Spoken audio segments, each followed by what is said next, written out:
Hi, and welcome back. I'm Janika Ruuska, and this is my study journey in Master's Program of Neuroscience.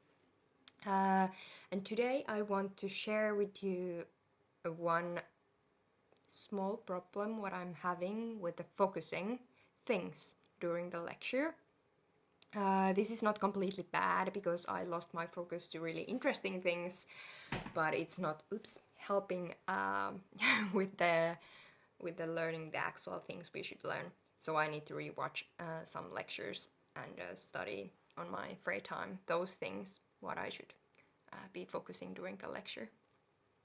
Anyway, we had a lecture about synaptic plasticity, which is really interesting and important topic. But there were one mention about Alzheimer's disease. We continued to focus to Parkinson's disease, which I think it would be super interesting if I would focus for that.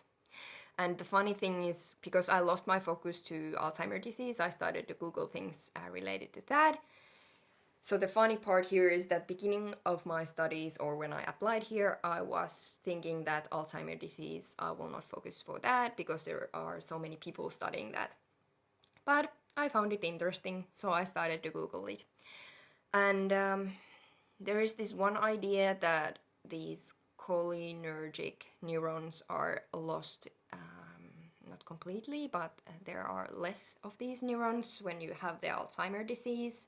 And because of that, one treatment is give these acetylcholine, how to say that? I have it here, so you maybe can see what I'm meaning. But anyway, and because one of the this is not treatment for get rid of the Alzheimer, but more for the symptoms what they have. And one symptom is memory loss, and kind of I started to think because of the REM sleep, or like in REM sleep you are learning things and having like kind of going through your memories and so on. So I started to think that is there something correlated to Alzheimer if you wouldn't have so much REM sleep? So if you are lacking REM sleep in early stage, is it telling you that you might have a risk to get Alzheimer's disease? And I tried to find one thing which would be common in both cases. And if I got it right, I googled some, but I didn't look so deep. So this is not a fact, but it might be. So in REM sleep, if I got it right, you should have more choline. So acetylcholine is made from that. Then you might lack some REM sleep. So you need choline to have a REM sleep. Hopefully, I really need to Google this. But anyway, I found that this might be that if you get enough choline, you would have more REM sleep and maybe avoid getting Alzheimer. This is not so simple, I believe that, but this was one idea.